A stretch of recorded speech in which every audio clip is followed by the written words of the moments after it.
everybody, this is Chris Crowley with From Fatty to Natty Bodybuilder. Thank you for joining us today. Please be sure to hit that like button. Please be sure to share this content with your friends. Today, I have the extreme honor and privilege to have a person I've been following for a while, Sebastian Maclean. Thank you so much for coming on board today. Hey, it's my pleasure to be on the show today, Chris. Thanks for having me on. You're very welcome. You're very welcome. For those who don't know, anyone who's already been following this channel knows that I've spoke of Sebastian Maclean's documentary, Facing Goliath, which was a 2006 film. And I've also just really gotten to know you over the years with natural bodybuilding being something we really share in common. And Facing Goliath was definitely one of the movies that I watched, oh my gosh, countless times, especially on the treadmill, the cardio, making sure the cardio would go by a little bit quicker. As we know, death by treadmill can be a thing. And honestly, it's just one of the most inspirational movies I've seen in a while. So I'm really thankful that you put that out there for the masses. It was a great movie. Oh, well, I'm really glad that you were able to draw something from it. That was really what I hoped for when I did the story. And at the time, I really thought Ray, who I was training in the film, was going to do something really special. And I think he was the heart of the story there. So it's been great to see over the years that the people have kind of picked up the ball from that example and done some amazing things themselves, including yourself. I mean, the transformation you've done is remarkable. And so, that really reminds me of the value of having engaged in that process. Because, of course, there wasn't any money really much to do that film with back then. I was cobbling it together with a lot of generous support from people. And so it makes the effort really worth it to see, people like yourself and others who are saying, hey, I can do that too, so it's awesome. Yeah. Sure. And could you please tell the audience a little bit about yourself, all the way back from your bodybuilding days to now your acting career? Sure. Yeah. There's always a variety of ways to unfold a person's life in 5 minutes. So I'll do the best I can. In terms of that track of my life, I guess, I often like starting it with, the first film I saw, I was almost 3 years old, which is, a young time to be remembering watching a film. But it was the original Superman movie with Christopher Reeve in around Christmas of 1978. My dad took me to a movie theater, and, I don't know if I thought I was seeing the real thing, but I certainly was aware that it was a real human being on screen doing some amazing stuff that at the time, because there were no, VFX like we have today, was just sort of mind-blowing. And running up to the front of the theater and waving at Superman as he's smiling and kind of flying over the globe and thinking, my gosh, he saw me. That acknowledgement, I think, kind of made me think maybe I can. My dad was kind of a superhero to me too, so he was sitting there in that seat next to me while that was going on, and I thought maybe I can grow up and do something big, like something that'll have an impact on people, and that.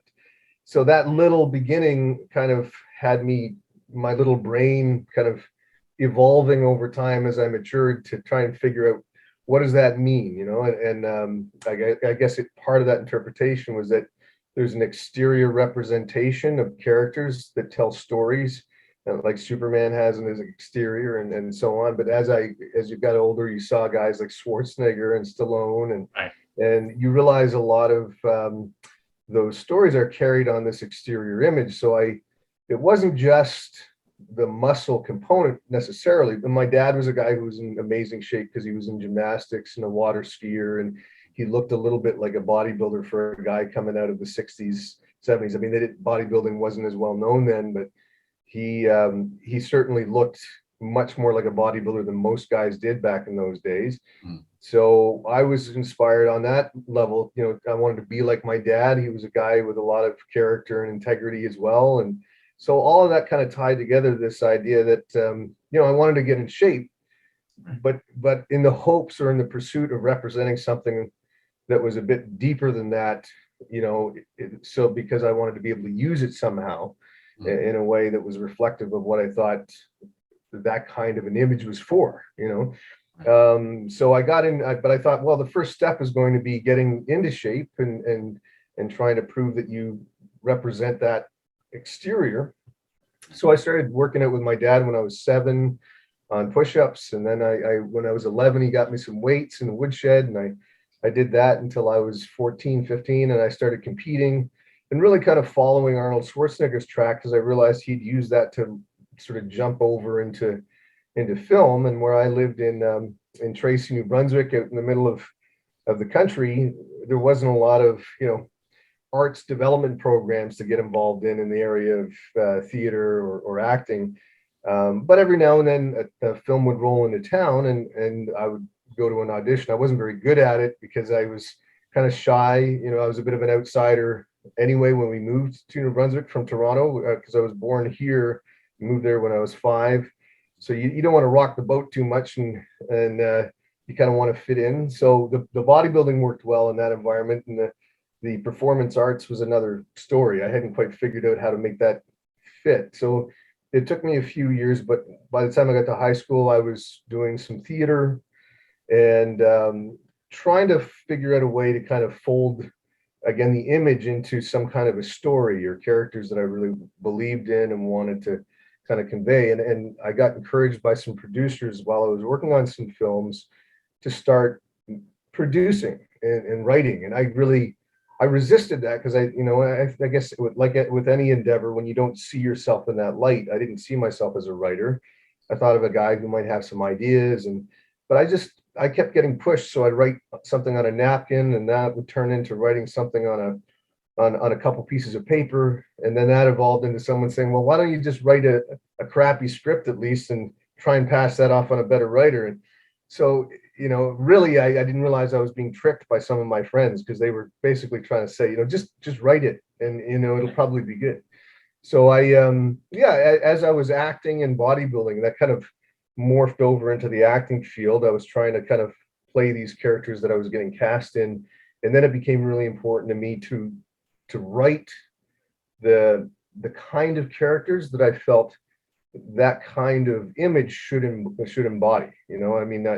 I think, and over the years, the character, the story, the integrity has become more important to me in a sense than what the exterior is about. And I think there's a definite benefit to being in good shape and being healthy, and it's part of how I identify myself. So I try and maintain the consistency. But Sure.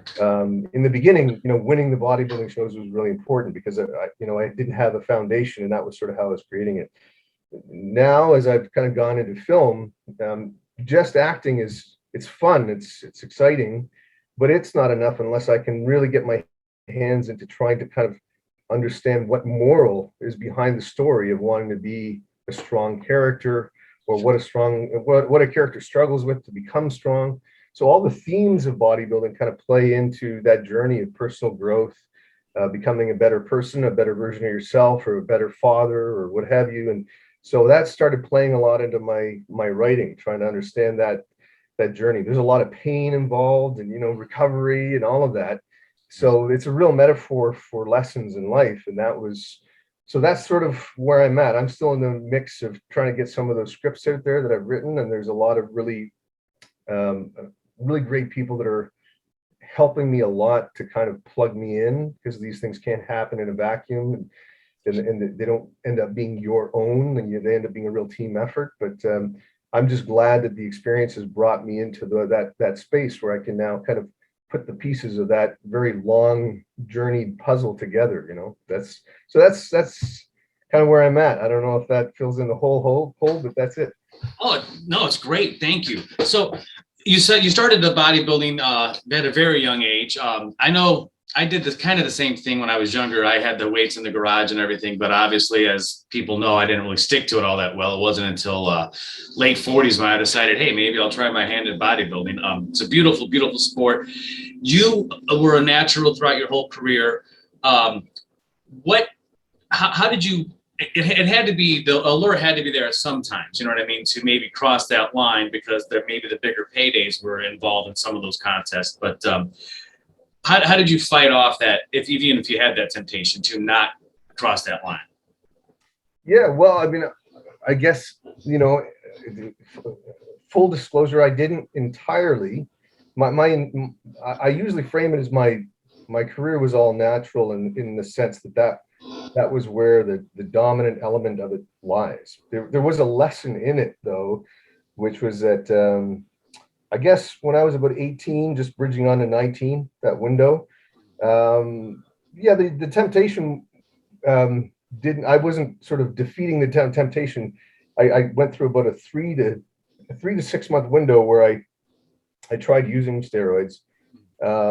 And you can even see it if someone stacks up my competitive photos sort of year over year. Sure.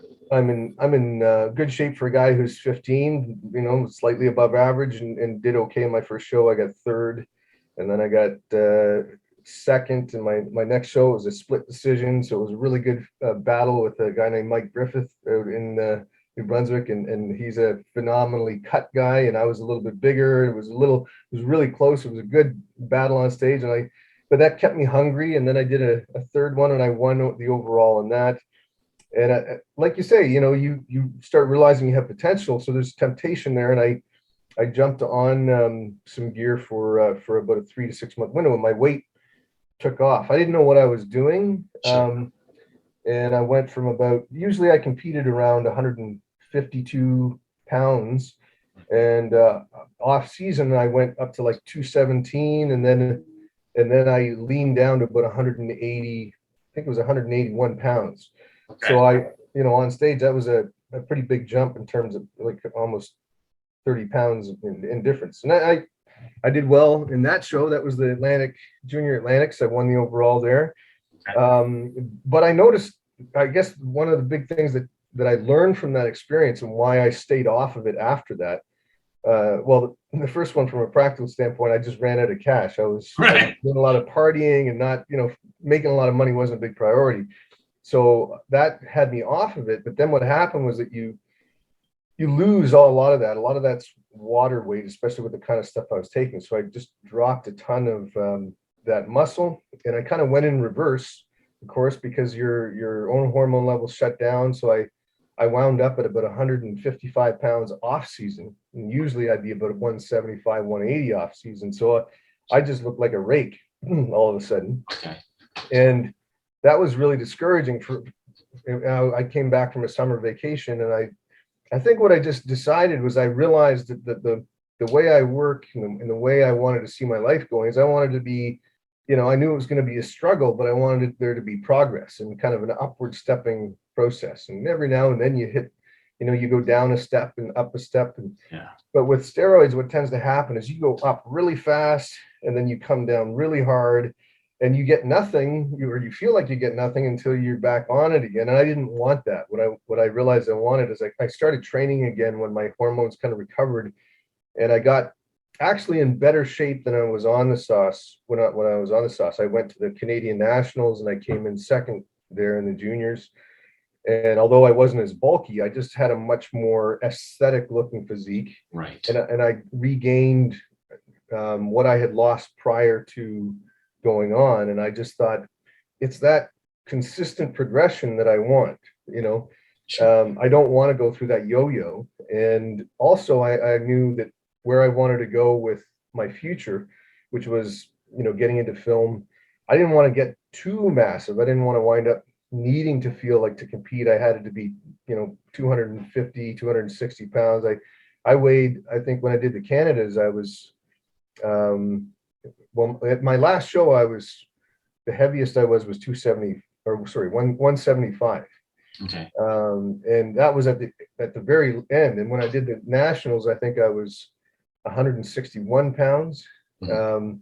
So I was in that frame where I was always under about well under 200 pounds, right, competing, and it looked good for the kind of stuff I wanted to do ultimately. And so there wasn't an incentive, if you will, to get super huge because of what I wanted to do. I could see bodybuilding was going in a direction where guys were getting so big that no one was really going to want to cast them in films unless they were playing, you know, a Bane kind of character, or, you know, a Dorman where you're really huge. But if you wanted to play really nuanced roles, you had to have some subtlety to how you represented your physique. So that kind of helped as well. But there was a lesson in it, you know. I mean, I competed over 10 years, and I had that little blip when I was 18 that was, you know, it was just enough of a kind of shock when I came off of it to realize, yeah, that's not going to motivate me in the long run, because you just end up in this cycle of,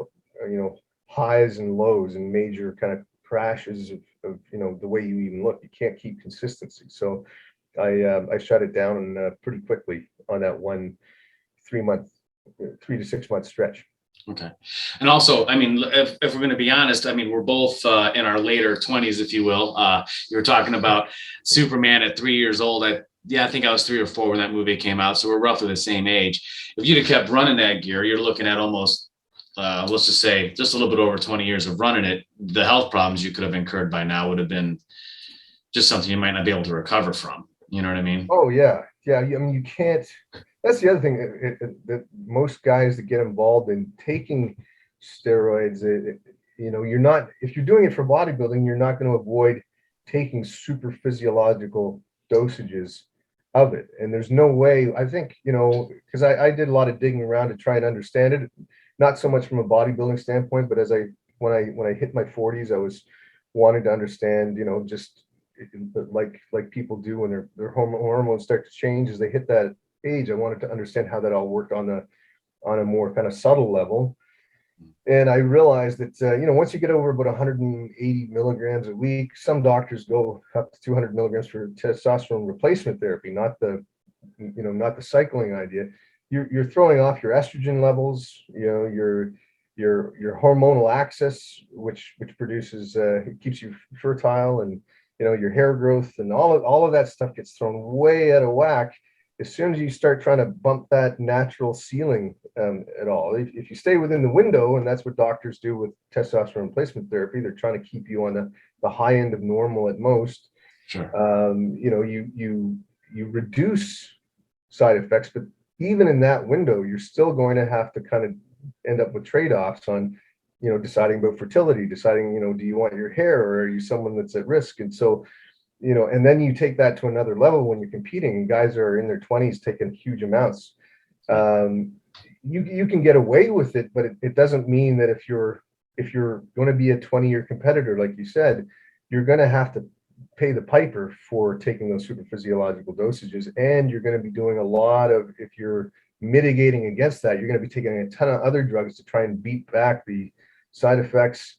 And then after a while, it still catches up with you. So yeah, if you want longevity, you know, a health longevity, looking good for the long term, you know, and looking good when you're 60, when you're 70, you're just burning your candle at double speed is basically what's happening when you're taking that stuff. Yeah, for sure. So your bodybuilding career morphed into, it sounds like you were kind of doing both at the same time, your bodybuilding and your acting career. What are some of the, I mean, I know for me, I've learned a lot of life lessons with bodybuilding. I mean, the challenges you face just being in the weight room, even when you don't want to. What are some of the things that bodybuilding carried over into your everyday life? There's, I mean, I could write a book about that, I think, because, you know, like we all do, life throws a lot of challenges at you. Some people are better at knowing the correct strategies, or how to apply better strategies to kind of get through those curveballs a little faster. But I think, you know, it taught me a lot about endurance and overcoming obstacles. And I think, you know, there's also something about, you know, getting back something when you put in an effort, when you're willing to go into a struggle and into a challenge. You know, psychologically, it's very reinforcing for when things are a real challenge. You know, you know that there is an end to the set, or an end to the burn, if you will, and a recovery period if you're willing to kind of push through. So I think that was one of the probably big lessons. And even when I was training Ray and facing Goliath, which was sort of the first time I really picked up the ball and decided to make my own film, because I'd been doing some acting in some some smaller community films out there, or films that CBC or the national networks would bring in occasionally, and that was building up that skill set. But when I started working on Facing Goliath, I was, I was in a rocky place with the marriage I was in at the time, trying to figure out, and I was still a young guy, but 25, so still trying to figure out, is this something that's going to be held together, or we go in different ways, and I couldn't quite figure that out. Just thinking about it in my living room, one of the things that got me moving on that was, I thought, what if you take the abilities you have, or the powers you have, if you will, and you give them to something in the world that isn't just about yourself. And if you can change something out there, change someone's life, and do it in a more, a big enough way, maybe that'll kind of somehow bounce back and rattle something out of your own cage that'll change the dynamics of things as well. And it does. So I guess in that sense, one of the lessons bodybuilding was sort of trying to give me is it's teaching me the balance between, what your capacities are. If you learn how to lose weight, you learn how to build muscle. This is something that a lot of people really struggle with. It's not that there aren't all kinds of instructions online, but how to put that together, how to stay motivated and focused. When you know how to do that, and you can kind of give that to someone who's in a tight spot and needs an outlet, and it changes everything. It gives you a crossroads moment. I think, I don't know if I utilized it ideally at the end of that, but I certainly felt like, there was something I could do about my own situation, because if I can help someone do that, maybe I can do something to, deal with my own stuff. So bodybuilding kind of gave me a sense of that anyway. And again, you don't always hit the nail on the head, but if you can change one element of yourself, whether it's, your waistline or packing on some, it's not that that's so important, but recognizing that all of that effort creates a change in such a kind of superficial area, maybe, you apply a little bit of effort in other areas of your life, you can see these big things change as well. If you have another big endeavor you want to do, whether it's in media or film or interpersonal relationships, whatever, you realize that elbow grease and commitment and consistency of application will make very dramatic things happen. So yeah, that's sort of the big thing that I think bodybuilding has consistently kind of bled back into my life. Thank you. That's very awesome advice that I hope a lot of people take away from that. So you brought up Facing Goliath. Again, I know I've mentioned it a few times. I've put it out on my Instagram telling people, watch this now. Can you give us a little bit of background? I mean, how all that went down, how you met Ray, and the whole journey from where he was to where he's at. And I mean, I don't know if you're still in touch with him now. I hope he's still doing really great. Yeah, we haven't been in touch as much over the years. I did see him a little bit for a couple of years after, and I wish him well. But I do know he moved out of New Brunswick. I think he's out west somewhere now, was the last thing I heard. And so I guess in that sense, that was part of why, because we used to meet up at the local pub, years later, and kind of catch up on how things were going. So yeah, over the years, we haven't been in the same orbit so much. But on the other end of that, the way it got started was really through his son. I was actually waiting tables, I think, and kind of that was sort of my paying the rent job, and then I was acting in a lot of film cooperative projects, like I say, things like that. I was trying to figure out a way out on the East Coast to kind of maintain my involvement in the acting world, while paying the bills, because it's not always as busy on the East Coast for film. Sure.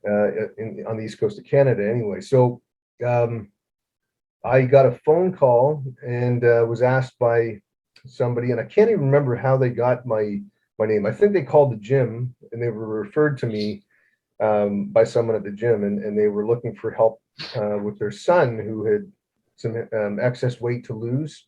And he was visually impaired, not completely blind, but sort of legally blind, I guess. Sure. And I agreed to train their son. And so David was was kind of came into the gym. He was quite dedicated. I think he lost, I can't quite remember. I think he might have lost about 30 pounds while we were training over just a few weeks, and he got, improved quite a bit. And he was so enthusiastic that he really wanted to come see a competition I was doing. And this was back in 1998. I was doing the world qualifiers in Montreal. They did their first major world qualifiers, all drug tested show. So I thought, well, that would be a good platform for me, because again, that was all during the natural period of I'd long since sort of learned my lesson then, and I was going to Montreal. So David and his dad Ray showed up at the show, and they were very kind and generous and enthusiastic. I really appreciated their encouragement from the audience, and it wasn't my best showing. I think something went off with my tan, and I had some other problems, but I think I ended up ranking somewhere in the middle on that show. And afterwards, I went out for dinner with Ray and David. I met Ray that way more, it sort of spending more time just over the meal with my wife at the time, and yeah, he was just really grateful for what I'd done with his son, and his son was very enthusiastic and kind of motivated and driven by the experience. And then a year later, I got a call from Ray, or maybe it was 6 months. It wasn't very long after I got a call, and he said, I just got a diagnosis from my doctor, because it was a hereditary visual issue that the family had. And he found out that his vision was going to be deteriorating even faster than he had thought, because Ray had this condition as well. And he just wanted to get into the gym to lose some weight, thought that might help him because he saw what it did for his son. So I said, sure. And we did a few sessions that were kind of the standard paid 4 weeks or 6 weeks, 12 weeks. I can't remember exactly, but I just decided halfway through that to just keep pushing through with Ray. And I put him on the EAS. At the time, there was an EAS before and after transformation competition. I remember those. Yeah. Yeah, with the photos and everything. And I encouraged him to give it a shot. And I told him I'd just train him free of charge, because I'll just attach myself as his trainer, and we'll see how he does with it. And he lost 80 pounds. And that was before we even did the documentary. And I think there was a problem with how he formatted some of his shots or something. And I think they sent him a note. I think he would have done really well, but there was something missing with the package. But nevertheless, he was enthused, and I started thinking about ways to kind of notch it up a little bit from there, because I really was amazed how dedicated Ray had been just in losing that weight. And he gained back, I think, about 20 or 30 pounds over a summer of barbecues and beer, had me over, and he wanted me to train him again. And I was humming and hawing, because I didn't want to have to charge him a ton of money, but at the same time, I couldn't justify perpetually training a guy, for free, because I just had a lot of other things on my plate. Sure. So then I started thinking about maybe, and I don't even know if at that time I was really thinking about competing as much anymore, because every year the gap got wider. And then I thought, what if I do one more show or one more set of shows, and I'll make a documentary out of that. It could be kind of a promotional thing for me, and then maybe if I train Ray along with me, it'll turn it into more of a story. So I proposed that idea to him, because he was maybe back up 40 pounds or so, because he didn't have the guidance after we had completed to kind of figure out how to stay in that pocket. So we did the same thing again in terms of the before and after contest, the Bill Phillips thing. We jumped on that again as a sidebar, because Ray wanted to do that. So then we started filming, and away we went. That's basically where the story came from. So in the end, Ray both went through the story that you see in Facing Goliath, but he also wound up winning the inspirational award for the Bill Phillips's competition as well by the end of that too. That's awesome. Yeah. I'd say for those who haven't seen it, watch it now. And if you aren't crying or really tearing up when that man is up there, because I know, I don't want to spoil it too much, but he did one competition, and then the second competition that you did after you won first in that first show, and then had to go out can't remember where it was in Canada, but they wanted him to guest pose, and they show these pictures of him, and it's awe-inspiring. So folks, as Arnold Schwarzenegger says, you're never too old to start bodybuilding, and you're always too young to quit. So, I mean, that's honestly the best advice I could give anybody when they sit there and tell me I'm too old. Sebastian and I mean, Sebastian, of course, looks better than I do right now. I'm a little fluffy in my off season right this second, but it's the fountain of youth, guys, just kick ass with it. Last question is, what do you got in the hopper right now with film production wise, or any of those things? Well, it's like I was saying, I guess just before we started recording, it's been a weird couple of years.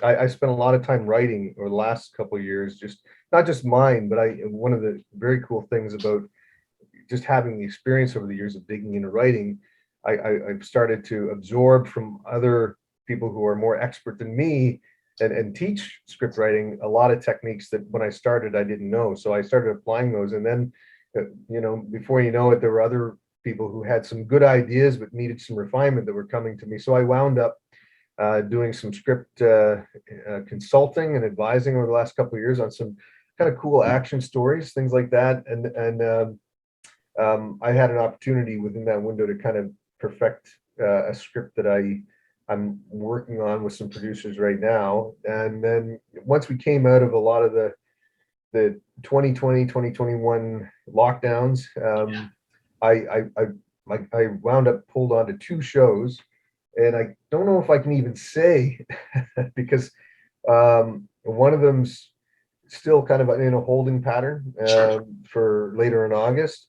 Okay. The other one, I worked on it for a few days, but you probably won't see much of me in it because I just got off of it last week because I wound up back with a positive COVID test, which was unfortunate because I really didn't feel anything other than I thought I was having seasonal allergies. Sure. But because of the high level of caution, there was they just want to make sure no one else is going to get it and get it worse. So I was really happy to have been on that show. And again, I can't mention the name, but I guess it doesn't really matter in the sense that I didn't wind up doing the actual live shooting on the day. What we did was I was doing a lot of stunt rehearsals because the character was involved in some action scenes. So I had a lot of fun getting ready for that. And then at the end, they had to kind of swap me out for somebody else to keep the budget on track and everything. But the good thing was that it was just nice to see that after the 2-year kind of slowdown period, that things were kind of racing ahead again. So I'll have to kind of on the other thing, I have to kind of keep it low key. It's a what can I say about it? Well, I'll just say it's someone that's involved in the bodybuilding community that is very significant to the reason why I got involved in this, that kind of put their finger on me for something significant there. And it's just tenuous at the moment, whether or not that's going to materialize for August or not. But again, the steam engine is starting to go again. So it's going to be interesting to see what the year ahead kind of brings out of that. Outstanding. Where can people follow you to keep up with what you're doing? Well, I guess traditionally I've been most active right now on Instagram. Okay. And Facebook as well. Probably more so Facebook lately, but it's almost at capacity. So Instagram has less of a limit on how many people can follow. So I always kind of cross-pollinate.